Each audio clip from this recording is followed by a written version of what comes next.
One day, Edward was in the shed where he lived with the other engines. They were all bigger than Edward and boasted about it.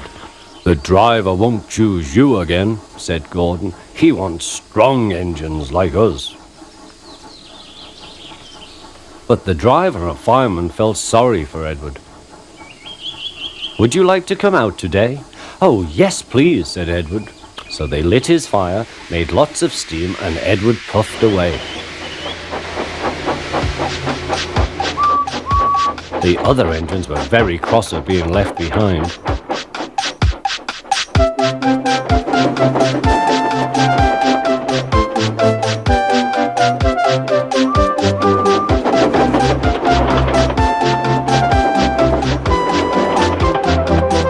Edward worked hard all day. The coaches thought he was very kind, and the driver was very pleased.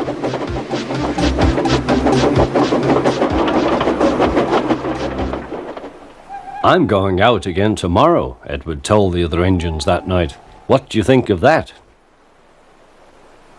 But he didn't hear what they thought, for he was so tired and happy that he fell asleep at once. Next morning, Edward woke up to find nothing had changed. Gordon was still boasting. "You watch me, little Edward, as I rush through with the express. That will be a splendid sight for you. Goodbye, little Edward. Look out for me this afternoon."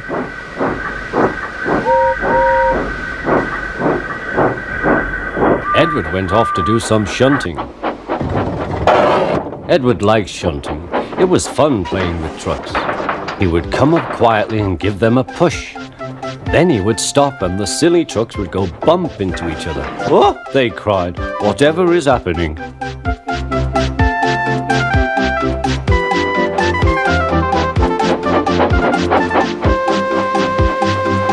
Edward played till there were no more trucks. Then he stopped to rest. Presently he heard a whistle. Gordon was very cross. Instead of nice shining coaches, he was pulling a lot of very dirty trucks. "A goods train, a goods train, a goods train," he grumbled. "The shame of it, the shame of it, oh, the shame of it." Edward laughed and went to find some more trucks. Then there was trouble. "Gordon can't get up the hill," the porter called to Edward's driver. "Will you take Edward and push him, please?" They found Gordon halfway up and very cross. His driver and fireman were talking to him severely. "You're not trying." "I can't do it," said Gordon. "The noisy trucks hold an engine back so." Edward's driver came up. "We've come to push." "No use at all," said Gordon. "You wait and see," replied Edward's driver. They brought the train back to the bottom of the hill.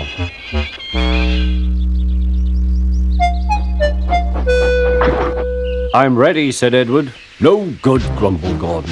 They pulled and pushed as hard as they could.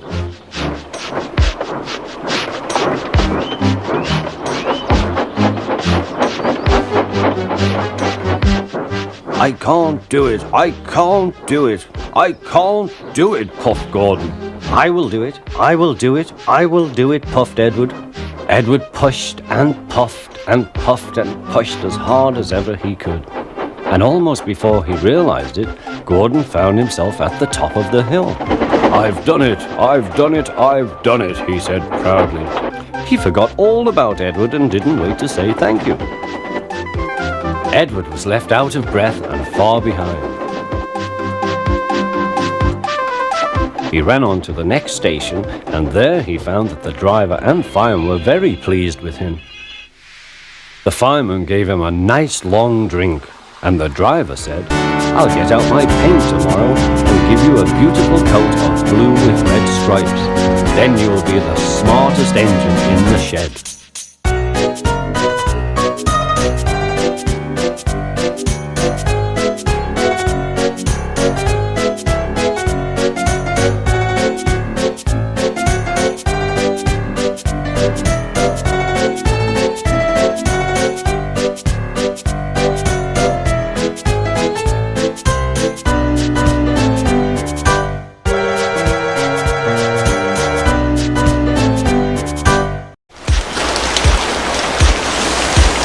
Once, an engine attached to a train was afraid of a few drops of rain. It went into a tunnel and squeaked through its funnel and wouldn't come out again.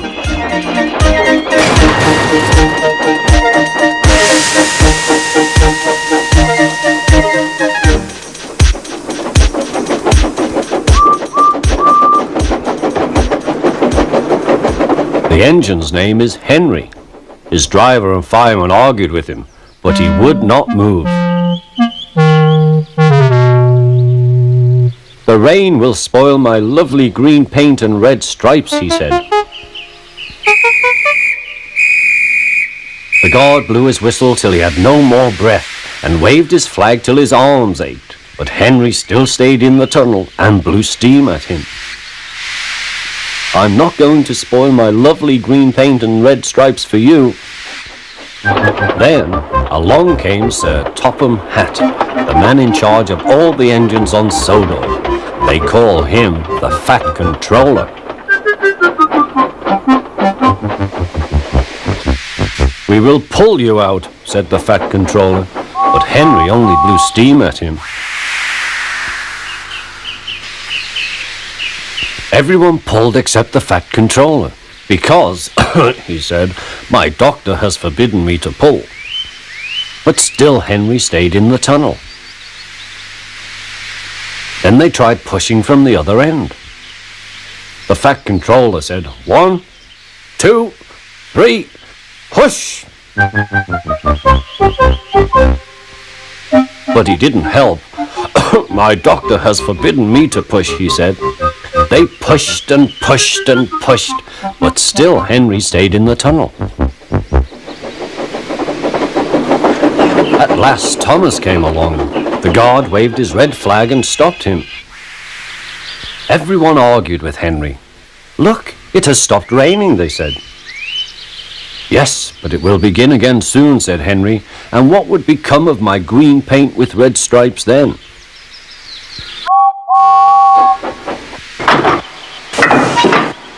Thomas pushed and puffed and pushed as hard as ever he could. But still Henry stayed in the tunnel.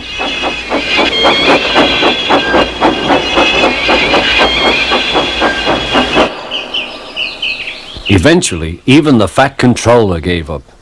We shall take away your rails, he said, and leave you here for always and always and always.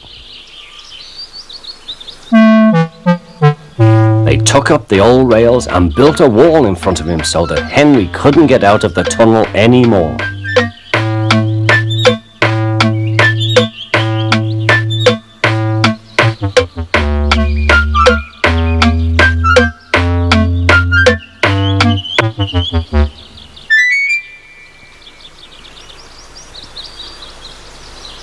All he could do was watch the trains rushing through the other tunnel.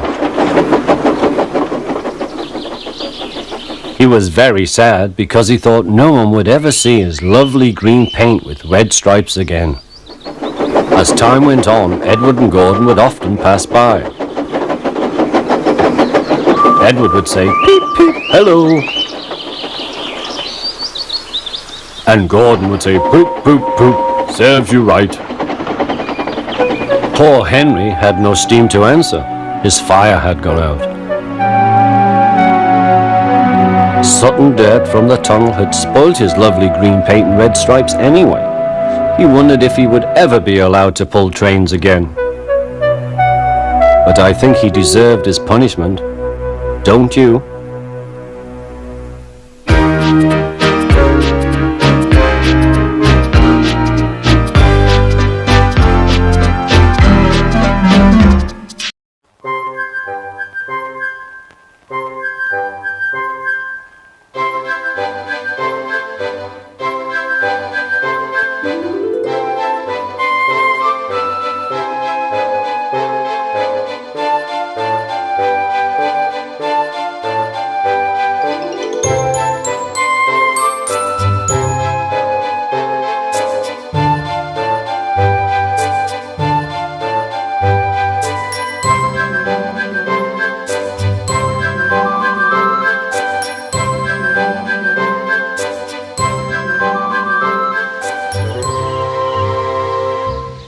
One day, Thomas was at the junction when Gordon shuffled in with some trucks.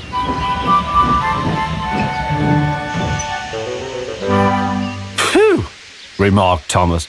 "What a funny smell." "Can you smell a smell?" "I can't smell a smell," said Annie. "A funny, musty sort of smell," said Thomas. "No one noticed it till you did," grunted Gordon. "It must be yours." "Annie, Clarabelle, do you know what I think it is? It's ditch water." Before Gordon could answer, Thomas puffed away. Annie and Clarabelle could hardly believe their ears. "That was funny, that was funny," he chuckled. He felt very pleased with himself. Annie and Clarabelle were deeply shocked. They had great respect for Gordon, the big engine. The two Diesels surveyed the shed. "It's time, 7101, said one, that we took this railway over. Shush, 199. It's their railway after all." "Not for long," persisted 199. "Our controller says steam engines spoil our image." "Of course we do," snapped Capcut. "We show what frauds you are. Call yourselves engines? If anything happens, you care nothing for your trade. You just moan for a fitter. We bring it home, it's only on one cylinder." "Nothing," boasted 199, "ever happens to us. We are reliable." "Oh, the noises breathe this." "How rude," said 199. "You asked for it," growled 7101. "Now shut up." Next day, Henry was rolling home tender first. "I'm a failed engine," he mourned. "Lost my regulator. Driver says it jammed wide open, and he can't mend it till I'm cool. However," he went on, "I've got steam, and driver can use my reverser, but it would happen after Duck fooled me with those tenders. Now they'll laugh at me again." He reached the signal box and stopped, whistling for a road. Opposite the box, on the up line, stood Diesel 199 with a train of oil tankers. Worse and worse, thought Henry. Now old Reliable will laugh at me too. The signalman came out. "For pity's sake, take this spam can away. It's failed. The Limited is behind. And all he does is wail for his fitter." "Spam can?" fumed 199. "I'm stowing," snapped the signalman. "Or I'll take my tin opener to you. Now then." 199 subsided at this dreadful threat, and Henry pulled the train out of the way. Diesel didn't help. He just sulked.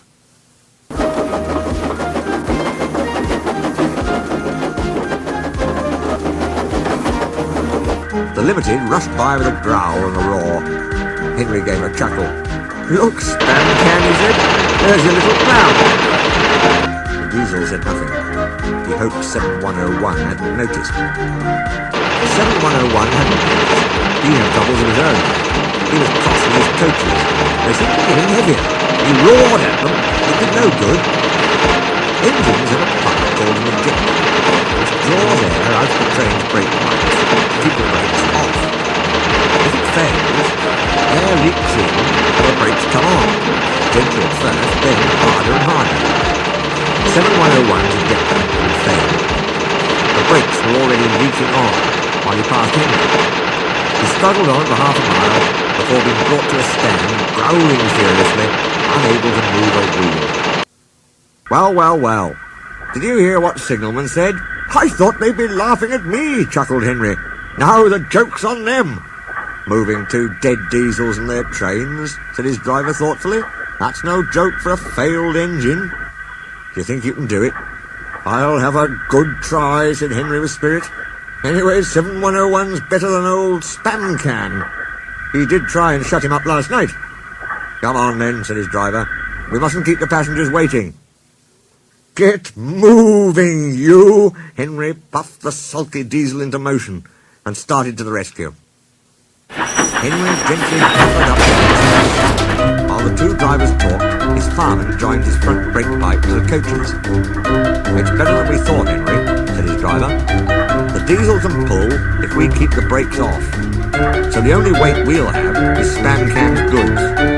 Oh, said Henry. That's a mercy. He was by now feeling rather puffed. Poop, poop, poop, poop. Are you ready? Tooted 7101.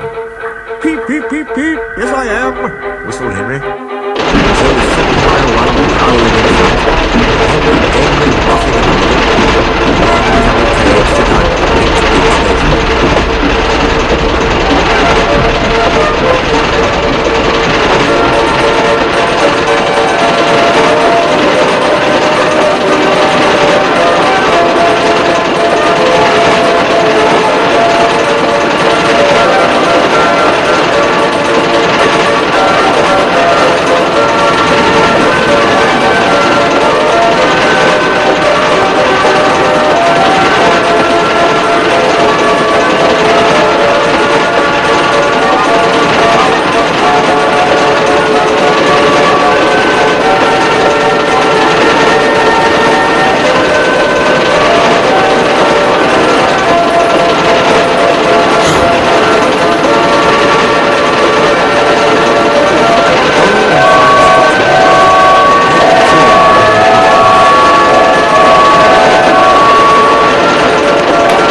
Out of my way, boy. No! Thomas. Toby, stop this. I know, I'm not the friend you want me to be, but... Toby, this isn't you. I know you're a good engine. You've made a lot of mistakes, but I know you. So please, whatever this is, you've got to stop. For me, Henrietta, Daisy, all of us. Remember Gordon. Remember why you're fighting for Sodor. Please.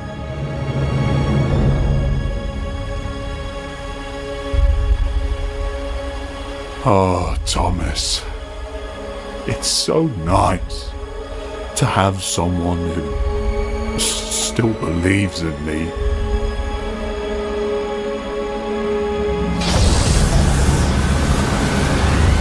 My name is Tobias.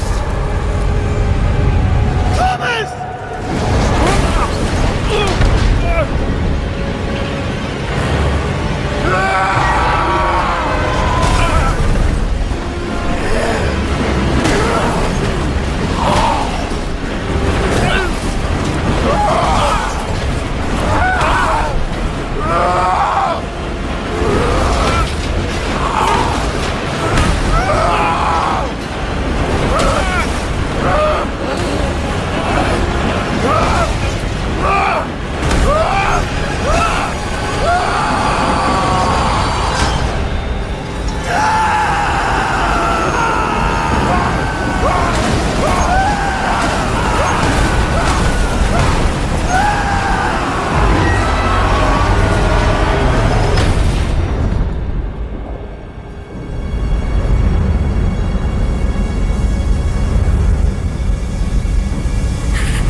Dear, he broke.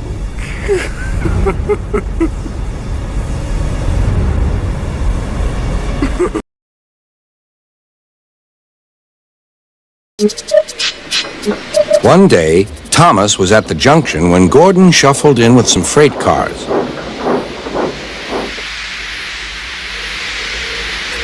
Phew, remarked Thomas. What a funny smell. Can you smell a smell? I can't smell a smell, said Annie. A funny, musty sort of smell, said Thomas. No one noticed it till you did, grunted Gordon. It must be yours. Not long ago, he had fallen into a dirty ditch. Thomas enjoyed teasing him about it. Annie, Clarabelle, do you know what I think it is? It's ditch water. Before Gordon could answer, Thomas puffed away. Annie and Clarabelle could hardly believe their ears. He's dreadfully rude. I feel quite ashamed. I feel quite ashamed. He's dreadfully rude. And to Thomas they said, "You mustn't be rude. You make us ashamed." But Thomas didn't care a bit.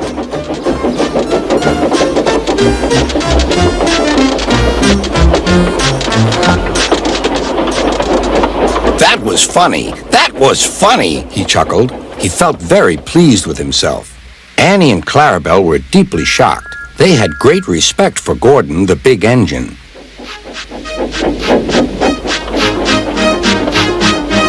Thomas left the coaches at the station and went off to a mine for some cars. Long ago, miners digging for lead had made tunnels under the ground. Their roofs are strong enough to hold up cars, but not the weight of engines. A large notice warns them not to enter the area. Danger! Engines must not pass this board.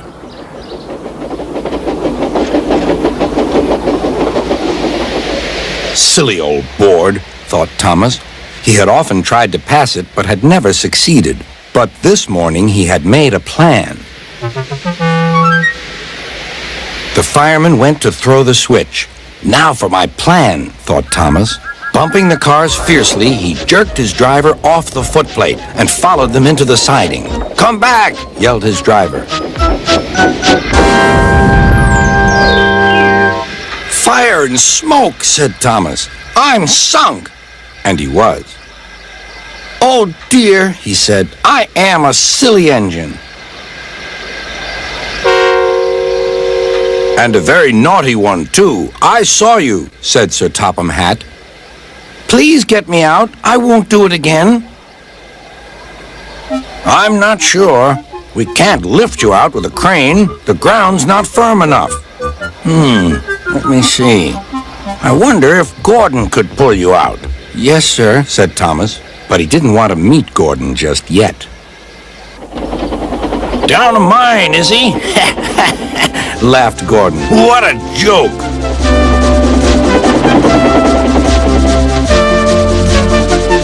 Boop, boop, little Thomas. We'll have you out in a couple of puffs.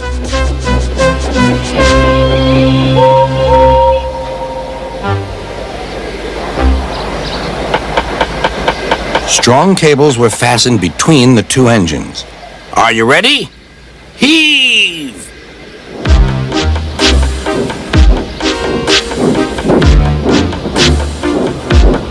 It was a lot harder than they all thought.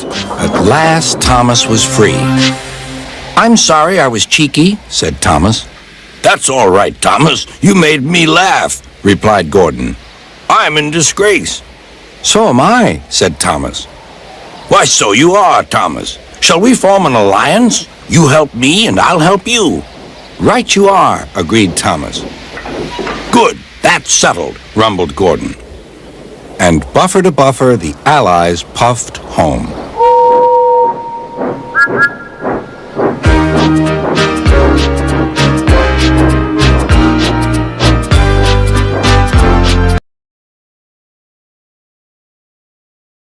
Yelled his driver. "Fire and smoke," said Thomas. "I'm sunk." And he was.